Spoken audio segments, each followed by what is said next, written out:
Lemur கடற்கரையின் அழகிய காட்சி. கடல் சீற்றம் கொஞ்சம் அதிகமாக காணப்படுகிறது. இங்கே சில சுற்றுலா பயணிகள் இருக்கிறார்கள், அவர்களிடம் கேட்போம். ஐயா வணக்கம். எப்படி கடல் சுற்றுலா பயணமாக வந்தீங்களா? கடல் பார்க்க? இங்கே தான் பக்கத்தில் எங்கள் வீடு. ஓ, பக்கத்தில் தானா? எப்படி இருக்குது வாழ்வாதாரம் எல்லாம் உங்களுக்கு? வாழ்வாதாரம் கஷ்டம்தான் சார். கஷ்டமா இருக்கிறது வந்து இப்போ கால சூழ்நிலைகள்லாம் ரொம்ப மோசம். ரொம்ப மோசமாக இருக்கா? காற்று, மழை, வெயில் எல்லாம் பருவநிலை மாற்றம். பருவநிலை மாற்றம் தான். மீனுங்க பெரிய அளவில் கிடையாது. இந்த கடல் உள்ள போயிட்டு 10 நாள் ரேஷன்லாம் வாங்கிட்டு போனோம். 15 நாள் 20 நாள் அங்கே தங்க வேண்டியது. அந்த டைம்ல எல்லாம் பயங்கர கஷ்டம். ரொம்ப கஷ்டம் இல்லையா? ரொம்ப கஷ்டம். காத்தெல்லாம் அடிக்கும்போது உள்ள நிற்கவே முடியாது. பயமா இருக்கும். என்ன நடக்குன்னு தெரியாது. உயிருக்கு உத்தரவாதம் கிடையாது. நம்ம உயிரை பணம் வச்சு போயிட்டு வந்தாலும் விலையும் இல்லை இல்லையா? விலையும் இல்லை. பயங்கர இது இல்லை. ஏன்னா ஒரு 1 லட்சம் ரூபாய் டீசல் அடைச்சிட்டு போனாலும் வரும்போது நமக்கு 1 லட்சம் கிட்டுமா, 50,000 கிட்டுமா, 2 கிட்டுமா தெரியாது. நஷ்டப்பட்டு வந்த நாள் உண்டு இல்லையா? 10 நாள் நாங்கள் ஒரு 7 நாள் கடலில் உள்ள கிடந்தோம். கடலில் உள்ள வந்து வெறும் ஒரு 5 லட்ச ரூபாய் வியாபாரம் வந்துருக்கு. 7 லட்ச ரூபாய் டீசலே போட்டுருக்கு. 7 லட்சம் ரூபாய் டீசல் 5 லட்சம் ரூபாய் போட்டாச்சுன்னா கிடைச்சுன்னா 2 லட்சம் நஷ்டம். 2 லட்ச ரூபாய். அப்போ இருக்கால சம்பளம் கிடைக்காது. ஒன்றும் கிடையாது. சம்பளம் கிடைக்குமா? தர மாட்டாரு.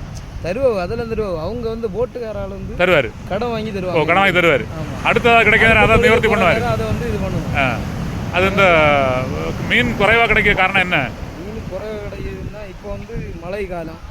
மழை டைமில் வந்து மீனுங்க வந்து பருவநிலை இடம் பெயர்ந்து வேற இடத்துக்கு போகும், மாறி மாறி போகும். ஓ, அதனால பயங்கர அளவில் மீன்கள் கிடையாது. அது இல்லாமல் இந்த காற்று, மழை, புயல் மாதிரிலாம் அடிச்சுதா, அப்போ இந்த மலைகளுக்கு எல்லாம் போட்டுகளுக்கு பெரிய அளவில் நிற்க ரொம்ப கஷ்டம். ஆமாம், ஆடி ஆடி கம்பியை ஏன்னா கம்பி போன போட்டில் எல்லாம் முங்கிட்டு வரையும் உண்டு. அப்படியா? கன்னியாகுமரி வர கன்னியாகுமரிலேருந்து அந்த சைடில் கூடங்குளம் அந்த ஏரியாலேருந்து தொழில் பார்த்துருந்தாங்க. ஒரு காற்றுல போட்டு அடித்து அடி உடஞ்சி போட்டு உள்ள போயிட்டு முங்கிடுச்சு. ஆமாம், அப்போ எப்படி அவங்க தப்பிட்டாங்க. ஒரு ஆள் இறந்து போச்சு.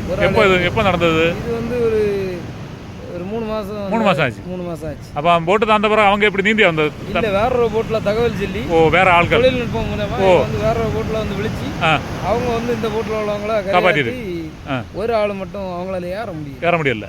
அவங்க அப்படியே தாண்டி ஏற முடியலன்னாலும் ஓரளவுக்கு தான் நிற்க முடியும் வெள்ளத்தில் இல்லையா? அதுக்கு மேலே நிற்க முடியாது. ஒரு 6 நிமிஷம் கடல்ல இருக்கு. 6 நிமிஷம் அதுக்கு மேலே நிற்க முடியாது.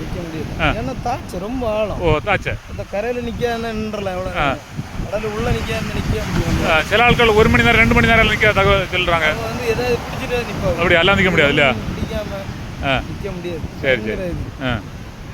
சரி, அப்போ வாழ்க்கை ரொம்ப நெருக்கடியாக போயிட்டு இருக்கு. சரி, வேற செய்தியாக இருக்கா? ஏன்னா வெளியில் இருக்காலும் ஒன்றுமே தெரியாது. நீங்கள் சொல்லி பார்த்தா ரொம்ப கஷ்டமாக இருக்குது. இல்லை, அப்படியும் இல்லை. இந்த தொழிலில் வந்து மக்கள் வந்து சப்போர்ட் பண்ணணும். இந்த ஆளுநர் இல்லை இந்த மாதிரி கஷ்டப்படுதாது அப்படின்னு உள்ள கணக்கு சப்போர்ட் பண்ணணும். ஆமாம், சரி சரி. எங்களோட ப்ரே பண்ணுங்க. சரி, அவ்வளோதான், வேற ஒன்றும் பண்ண முடியாது.